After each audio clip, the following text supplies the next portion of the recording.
Hello, welcome to my channel. I hope all are doing well. आशा करती हूँ आप सभी स्वस्थ होंगे, आपकी स्टडी अच्छी चल रही होगी।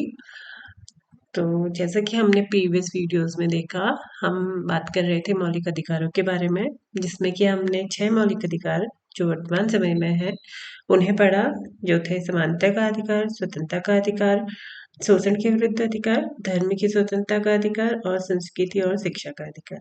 ठीक है, तो 5 हमने पढ़ लिए थे। छठा था हमारा संवैधानिक उपचारों का अधिकार, जिसमें सुप्रीम कोर्ट और हाई कोर्ट को पावर है कि अगर कोई मौलिक अधिकार का हनन होता है या किसी को उसके फंडामेंटल राइट से वंचित किया जाए, तो वो किस तरह से उसका मतलब उपचार कर सकते हैं। उपचार का मीनिंग है किस तरह से सॉल्यूशन निकाल सकते हैं। तो उसमें अलग अलग तरह की रिट के बारे में बताया गया है, जो हम इस लेक्चर में पढ़ेंगे। तो आगे बढ़ते हैं। आज का टॉपिक है अनुच्छेद 32 संवैधानिक उपचारों का अधिकार। ठीक है, तो अनुच्छेद 32 संवैधानिक उपचारों का अधिकार। तो ये जैसे कि मैंने बताया कि अगर किसी हमारे फंडामेंटल राइट्स हैं, उनसे किसी भी व्यक्ति को किसी व्यक्ति द्वारा वंचित किया जा रहा है, ठीक, या फिर हमारे फंडामेंटल राइट से किसी और व्यक्ति के फंडामेंटल राइट से हमारे फंडामेंटल राइट्स का हनन हो रहा है, ठीक है, तो उस केसेस में हम अनुच्छेद 32 संवैधानिक उपचारों के अधिकार का प्रयोग कर सकते हैं। तो एक तरह से ये मौलिक अधिकारों को सुरक्षा प्रदान कर रहा है। ठीक है, अगर उनका हनन हो रहा है तो उसको सुरक्षा दे रहा है। तो जैसे कि हमें पता है, अनुच्छेद 32 के तहत सुप्रीम कोर्ट और अनुच्छेद 226 के तहत हाई कोर्ट किसी भी व्यक्ति को मौलिक अधिकार से वंचित किए जाने पर संरक्षक के रूप में काम करता है। ठीक है, तो अनुच्छेद 32 सुप्रीम कोर्ट की पावर्स को बताता है, ऐसे ही अनुच्छेद 226 हाई कोर्ट की पावर को बताता है।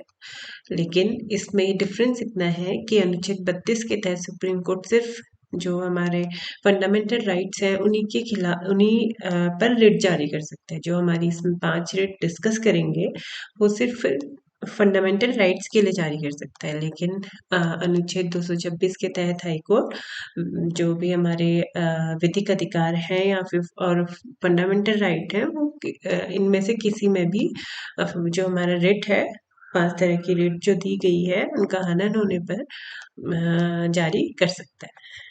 ठीक है, तो हमें पता चल गया, एक इम्पॉर्टेंट टॉपिक भी है। तो एक तरह से देखा जाए तो हमें पता होना चाहिए कि हमें हमें क्या क्या राइट्स हैं। ठीक है, एग्जाम की दृष्टि से भी इम्पोर्टेंट है, लेकिन नॉर्मल एक नॉलेज होनी चाहिए कि हमें क्या क्या राइट्स हैं, और हमारे जब राइट्स छीन लिए जाएं या फिर उसका मिसयूज हो या फिर हमें उनसे वंचित किया जाए, तो हम किस तरह से मतलब हम अनुच्छेद 32 के तहत सुरक्षा ले सकते हैं।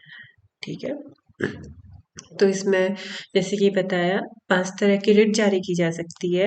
रिट का मीनिंग है आदेश, जो कि सुप्रीम कोर्ट और हाई कोर्ट के थ्रू जारी की जाएंगी, आदेश या निर्देश। ठीक है, तो डॉक्टर बी आर अम्बेडकर ने अनुच्छेद 32 को संविधान की आत्मा कहा है। तो अक्सर क्वेश्चन आता है कि डॉक्टर बी आर अम्बेडकर के द्वारा संविधान की आत्मा किसे कहा गया है, तो अनुच्छेद 32 को। आगे बढ़ते हैं। 5 रिट जो हमें दी गई है, वैसे तो ये आर्टिकल 32 के सेकंड पार्ट में इंक्लूडेड है। तो 5 रिट जो हमें दी गई है, पहली है बंदी प्रत्यक्षीकरण, हैबियस कॉर्पस, परमादेश मैंडेमस, प्रतिषेध प्रोहिबिशन, अधिकार पश्चात क्रोक्यो वारंटो एंड उत्प्रेषण सर्ट्यूरी। तो जो संवैधानिक जो रिट है, उसका सोर्स जो है या कहाँ से उधार ली गई है, अगर क्वेश्चन आता है तो ब्रिटिश शासन से उधार ली गई थी। ठीक है, ब्रिटिशर्स से उधार ली गई थी, जहाँ पे ब्रिटिश में जिसे इसे विशेषाधिकार रिट बोला गया है। ठीक है, तो हम देखें तो रिट क्षेत्राधिकार का विस्तार कहाँ तक है। ठीक है, तो इसमें ये बताया गया है कि अगर अनुच्छेद 32 में अगर संसद को यह अधिकार है कि वह जो ये रिट है, इनके अलावा भी अगर उद्देश्य बताए तो सर्वोच्च न्यायालय को उनके खिलाफ रिट जारी करने की शक्ति प्रदान करता है। ठीक है, तो हम एक एक करके रिट को पढ़ेंगे, जिससे अधिकतर क्वेश्चन पूछा भी जाता है। तो पहला है बंदी प्रत्यक्षीकरण, हैबियस कॉर्पस। ठीक है। इसका जो बंदी प्रत्यक्षीकरण है, वैसे तो ये लैटिन वर्ड से है, बनाया गया है, जिसका मीनिंग है सशरीर पेश करना। You may have the body. ठीक है। तो नॉर्मली इससे भी याद कर सकते हैं कि बंदी प्रत्यक्षीकरण का मीनिंग क्या है। You may have the body, सशरीर पेश करना। ठीक है। ये जिन लोगों पर अप्लाई हो सकती है, जैसे कि कोई प्राइवेट बॉडी है, कोई कोई ऑफिशियल्स हैं, ठीक है, उन पे ये लागू हो सकती है। ये कब लागू हो सकती है? जब अगर किसी एक व्यक्ति को दूसरे व्यक्ति ने गिरफ्तार कर लिया है, अपना बंदी बना लिया है, लेकिन उसे कोर्ट में पेश नहीं किया गया, ठीक है, तो तब एक एक तरह से हमारा फंडामेंटल राइट का हनन हुआ है यहाँ पे। क्यों? क्योंकि आर्टिकल 22 बताता है कि हमें 24 घंटे के भीतर जो भी जिसे भी गिरफ्तार किया गया है, उसे न्यायालय में पेश करना जरूरी है। लेकिन इसमें 24 घंटे का कोई भी वर्णन नहीं किया गया। इसमें कोई आवर्स का से रिलेटेड कोई भी कॉन्सेप्ट नहीं है। मतलब कि अगर ये आता है कि 24 घंटे के भीतर किस व्यक्ति को न्यायालय में पेश करना चाहिए, तो कौन से अनुच्छेद में है? तो वो आर्टिकल 22 में। लेकिन इसमें ये कहा गया है कि अगर किसी व्यक्ति को गिरफ्तार कर लिया गया है और कोर्ट में पेश नहीं किया गया है, तो तब हम बंदी प्रत्यक्षीकरण या हैबियस कॉर्पस का यूज कर सकते हैं। ठीक है। तो एक तरह से ये दैहिक स्वतंत्रता और प्राण के संरक्षण के रूप में काम करता है। तो हमें पता है, अगर क्वेश्चन आए कि कौन सी रिट दैहिक स्वतंत्रता और प्राण के संरक्षण के रूप में काम करती है, तो वो हैबियस कॉर्पस है। ठीक है। लेकिन इसमें ये ही ध्यान रखने की बात है कि 24 घंटे का इसमें कुछ भी वर्णन नहीं किया गया है, कोई भी कॉन्सेप्ट नहीं है। 24 घंटे का जो कॉन्सेप्ट है वो आर्टिकल 22 में। ठीक है। तो आगे बढ़ते हैं। और ये इससे बंदी प्रत्यक्षीकरण जो जिसके खिलाफ जारी की जा सकती है, वो कोई भी प्राइवेट बॉडी हो सकती है, कोई भी कमर्शियल बॉडी हो सकती है, या फिर कोई भी सरकारी ऑफिशियल बॉडी हो सकती है। मैंडेमस, ठीक, परमादेश, सेकंड रेट है परमादेश, मैंडेमस। इसमें इसका मीनिंग है कि हम आदेश देते हैं। We command, we order. ठीक है। ये उस व्यक्ति के खिलाफ जारी की जा सकती है जो अपने काम का ठीक तरह से कोई भी काम नहीं कर रहा हो। उसे कुछ काम दिया गया है या किसी सरकारी पद पे है, लेकिन वो उसमें काम नहीं कर रहा है। ठीक है। काम कर्तव्यों का पालन नहीं कर रहा है या फिर काम नहीं कर रहा है, तो वो उसके खिलाफ ये परमादेश जारी की जा सकती है। और ये किस किस के खिलाफ जारी की जा सकती है? कोई भी अधिकारी, public official, government official, and कोई भी अधीनस्थ न्यायालय है, सबऑर्डिनेट कोर्ट्स है, निगम अधिकारी है। ठीक है। इनके खिलाफ फरमादेश जारी की जा सकती है। और ये हमें पता होना चाहिए इसका मीनिंग क्या है। वी कमांड, हम आदेश देते हैं कि आप अपने कर्तव्यों का पालन ठीक तरह से करें। अगर वो व्यक्ति अपने कर्तव्यों का पालन नहीं कर रहा है, तो फरमादेश उनके खिलाफ उस व्यक्ति के खिलाफ रिट जारी की जा सकती है। ठीक है। लेकिन ये तब जारी नहीं की जा सकती कि ऑलरेडी हेबियस कॉर्पस चल रहा है, ऊपर से परमादेश उस पर रिट के लिए मांग करे, तो नहीं, तब ये जारी नहीं की जा सकती। थर्ड रिट में चलते हैं अधिकार परीक्षा, क्यू वारंटो। ठीक। इसका मीनिंग है किस अधिकार से। वो पूछ रहा है कि आपका क्या अधिकार है, बाय वट अथॉरिटी। ठीक। ये उस व्यक्ति के विरुद्ध जारी की जाती है। ठीक। एक व्यक्ति है जो लोअर पोस्ट में है, लेकिन वो अपर पोस्ट में काम कर रहा है, अपर पोस्ट का भी काम कर रहा है, अपर पोस्ट का काम कर रहा है, तो उसके खिलाफ ये जारी की जा सकती है। क्यों? क्योंकि उसे जो ड्यूटीज दी गई थी, जो उसका वो लोअर पोस्ट की दी गई थी। ठीक है। लेकिन उसको हक नहीं है कि वो टर्म्स एंड कंडीशन अलग हो सकती हैं। अगर उसके पास एक्स्ट्रा चार्ज आ जाए तो वो बात अलग है, लेकिन वो अपने मन से अपर पोस्ट का काम नहीं कर सकता, तो उसके खिलाफ अधिकार परीक्षा क्यू वारंटो जारी की जा सकती है। तो ऐसे व्यक्ति के विरुद्ध उस लोकपद को ऐसे व्यक्ति के विरुद्ध जारी की जाती है जो उस लोकपद या फिर उस ऑफिशियल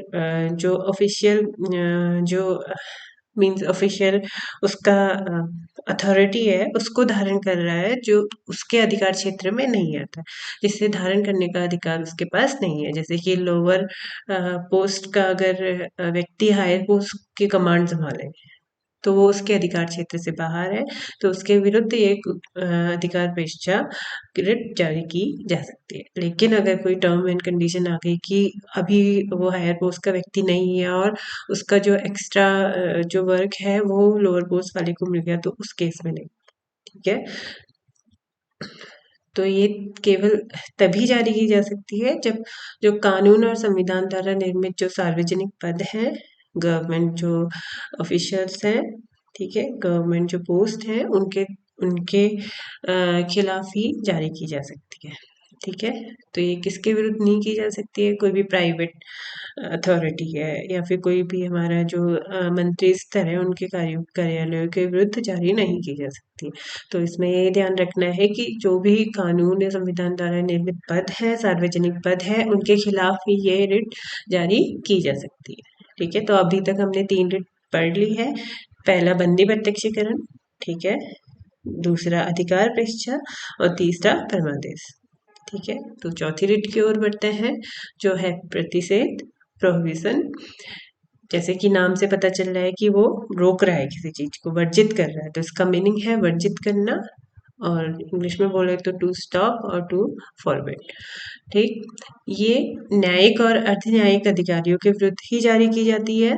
ठीक है, किसी भी उच्चतर न्यायालय, चाहे हाई कोर्ट और सुप्रीम कोर्ट, और उसके जो सबऑर्डिनेट कोर्ट्स हैं, उनके विरुद्ध ये जारी की जाती है। तो इसमें कोई भी निजी जो भी प्राइवेट संस्थान है या प्राइवेट अथॉरिटी है या फिर गवर्नमेंट ऑफिशियल्स हैं, उनके विरुद्ध ये जारी नहीं की जा सकती। ये सिर्फ उच्चतर न्यायालय द्वारा अधीनस्थ न्यायालयों के विरुद्ध जारी की जाती है। ठीक है, कब जारी की जाती है? ये तब जारी की जाती है जब जो सबऑर्डिनेट कोर्ट्स हैं या फिर अधीनस्थ न्यायालय हैं, वो अपने क्षेत्राधिकार के बाहर काम कर रहे हैं।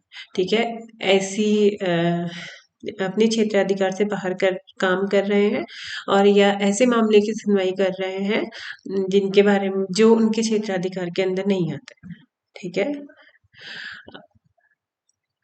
तो ये उस काम से रोकते हैं कि वो अपने अधिकारिता से बाहर काम कर रहे हैं, तो उसे रोकने के लिए, और जो भी मामले हैं उनकी तुरंत सुनवाई या कार्रवाई की सूचना उपलब्ध कराने के आदेश में ये रिट जारी की जाती है। ठीक है, लेकिन ये तभी जारी की जाती है जब मामला केस कोर्ट में चल रहा हो, जो केस कोर्ट में चल रहा हो।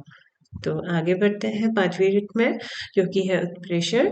ठीक है, इसका मीनिंग है प्रमाणित होना, सूचित होना, टू बी सर्टिफाइड और टू बी इन्फॉर्म्ड। ठीक है, इसका आधार क्या है? क्षेत्राधिकार का उल्लंघन। ठीक है, जैसे प्रतिषेध भी एक तरह से उसकी अधिकार अधीनस्थ जो सबऑर्डिनेट कोर्ट्स हैं, उसकी अधिकारिता से बाहर काम करने से रोक रहा है। सेम ये भी क्षेत्राधिकार के उल्लंघन पर जारी किए जा रहा है, लेकिन इसमें डिफरेंस इतना है कि जो प्रतिषेध है, प्रोहिबिशन है, वो तब जारी किया जाता है जब केस कोर्ट में चल रहा है। ठीक है, लेकिन जो उत्प्रेषण है वो तब जारी की जाती है जब किसी की चीज के मामले में ऑर्डर आ गया है। ठीक है, वो केस क्लोज हो गया है, निर्णय आ गया उसके बारे में। तो उत्प्रेषण जब मामला क्लोज हो गया है या फिर उसके बारे में निर्णय आ गया है, तब जारी की जाती है। लेकिन जो प्रतिषेध है वो जब केस कोर्ट में चल रहा है, तब जारी की जाती है। ठीक है, ये भी अधीनस्थ न्यायालय के विरुद्ध उच्चतर न्यायालय द्वारा जारी की जाती है। ठीक है, थैंक यू। तो आपको आई होप अभी तक का आपको मेरा कंटेंट या जो भी लेक्चर्स हैं वो समझ में आ रहे होंगे। ठीक है, तो अब हम आगे आगे पार्ट में पढ़ेंगे, जो कि हमारा आता है डीपीएसपी। ठीक है, नीति निर्देशक तत्व, मौलिक कर्तव्य, और आगे न्यायालय, high court, supreme court, Lok Sabha, Rajya Sabha, इन सभी टॉपिक्स के बारे में पढ़ेंगे। तो आई होप आपको कंटेंट पसंद आ रहा है या लेक्चर्स पसंद आ रहे हैं। तो आप इसे लाइक कीजिएगा, शेयर कीजिएगा, जिससे मुझे भी मोटिवेशन मिले कि मैं आगे और लेक्चर्स को बना पाऊँ, या फिर अदर सब्जेक्ट को भी साथ ही साथ स्टार्ट कर पाऊँ। आई होप आप मोटिवेट करेंगे और सपोर्ट करेंगे। Thank you.